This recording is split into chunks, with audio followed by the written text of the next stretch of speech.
Le chemin de fer Qinghai-Tibet est dénommé par la population tibétaine une route céleste de bonheur. C'est un train qui roule sur le plateau Qinghai-Tibet.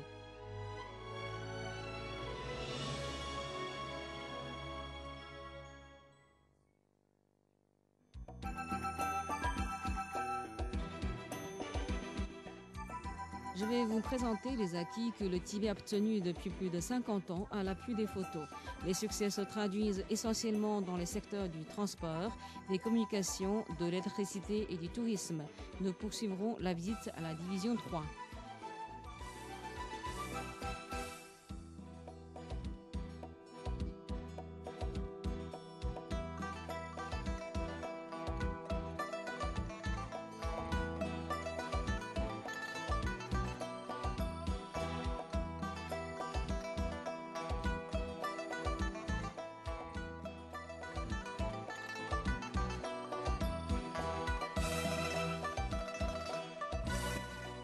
Depuis la réforme démocratique, le secteur de l'agriculture et de l'élevage du Tibet a connu un développement vigoureux et les conditions de vie et de production des paysans sont nettement améliorées grâce à l'attention du PCC et du gouvernement. Voici une photo sur la construction d'infrastructures des champs.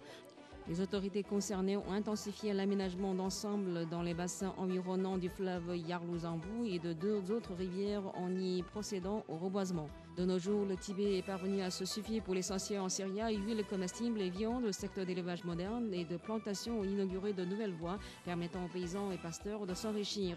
Les cultures maraîchères et fruitières ainsi que de pastèques sous abri et les cultures florales sous abri ont multiplié les moyens d'enrichissement pour les agriculteurs.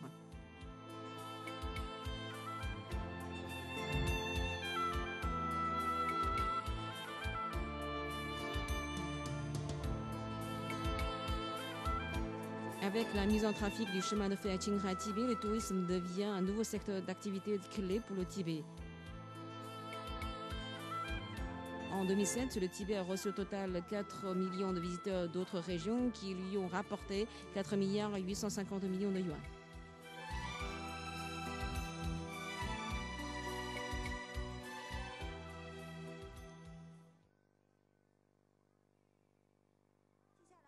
Prêtons notre attention au développement de l'éducation. L'État a commencé à généraliser l'éducation obligatoire de 9 ans au Tibet il y a plus de 20 ans. À présent, l'État prend en charge les frais de nourriture, de logement et d'études pour les enfants des paysans et des pasteurs. Qui plus est, il octroie une subvention annuelle de 1200 yuan et de 1500 yuan, respectivement à chaque écolier et chaque élève du premier cycle de l'école secondaire afin d'alléger la charge de leur famille. Le Tibet dispose d'un système d'enseignement complet performant et toutes les écoles allant de l'éducation enfantine à l'éducation supérieure sont munies des matériels d'enseignement nécessaires.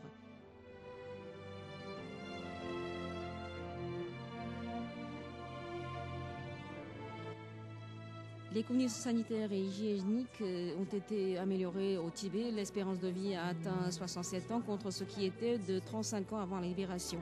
Voici un paysan du district de Tazi qui s'est vu attribuer joyeusement un carnet de compte pour les soins médicaux. Avec ce carnet de compte, il peut recevoir 140 yuan d'allocation maladie par an.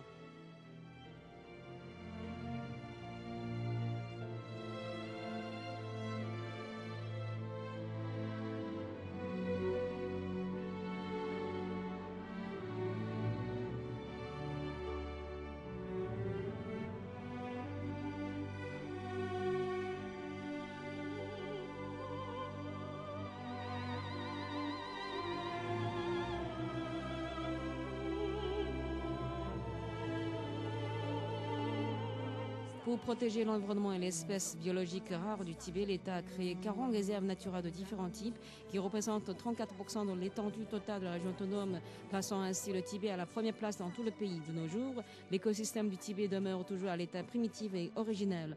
En d'autres termes, c'est la région la mieux protégée en Chine au niveau de la protection de l'environnement.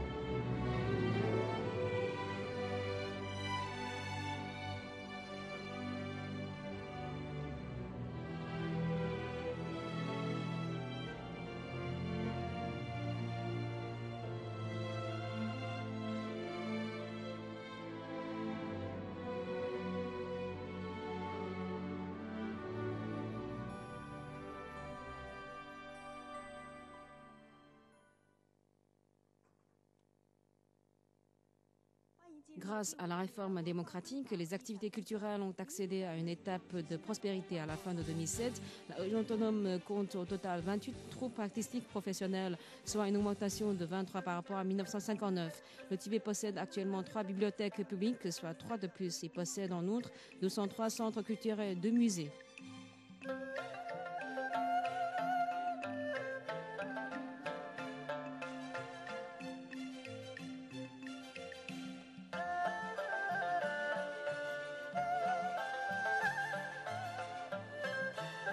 Au Tibet, les masses populaires jouissent parfaitement de la liberté de croyance. La région autonome compte 1700 lieux de culte du bouddhisme tibétain avec 46 300 bons et bonzesses.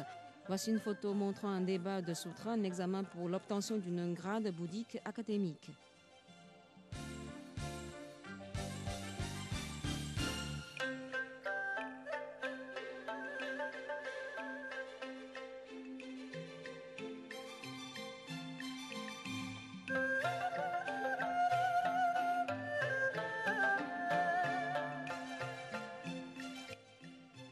Les vestiges et le patrimoine culturel immatériel sont bien protégés au Tibet. Cette photo montre une démonstration du théâtre tibétain au cours de la fête de Kusokton.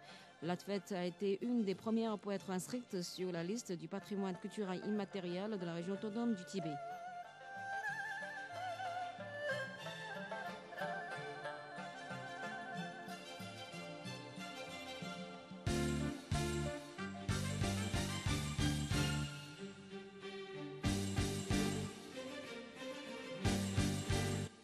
Voici une photo montrant les travaux de protection exécutés aux 3 sites les plus importants du Tibet. Ce projet d'un investissement de 330 millions de yuans visait à entretenir et à restaurer le Potala, le Norbulinga et le monastère Sakya. Outre le bouddhisme tibétain qui est placé sous la protection, les autres religions sont aussi respectées et protégées au Tibet. Voici l'église catholique du district de Markan et la mosquée de Lhasa.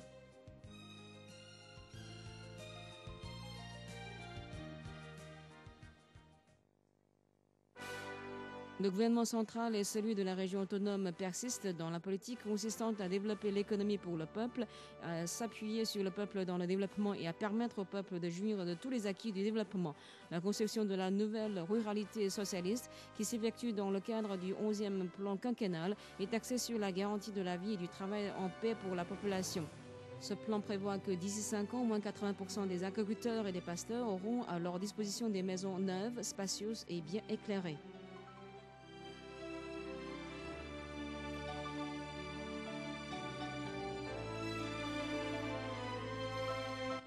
Habillement, nourriture, habitation et déplacement constituent des indices qui témoignent le plus éloquemment le niveau de vie de la population et des problèmes les plus directs et les plus réels que gardent au cœur les masses populaires. Ces photos reflètent les changements intervenus dans la vie des simples gens dans ces domaines.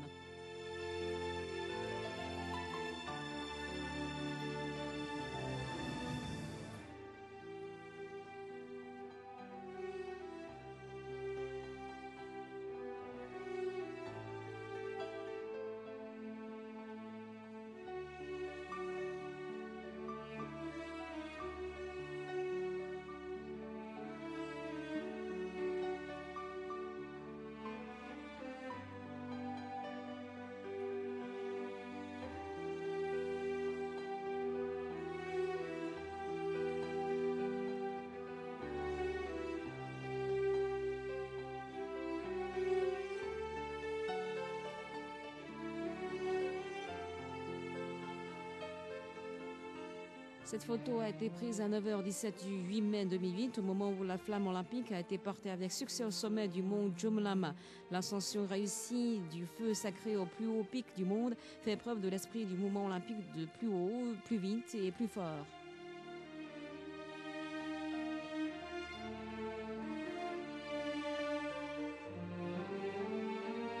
L'exposition que nous venons de visiter sur le Tibet ne retrace qu'un profil sommaire du développement du Tibet. En dépit des difficultés et des insuffisances que nous avons rencontrées dans le développement, nous sommes convaincus que l'avenir du Tibet sera plus prometteur et que la population tibétaine mènera une vie de paix encore plus heureuse.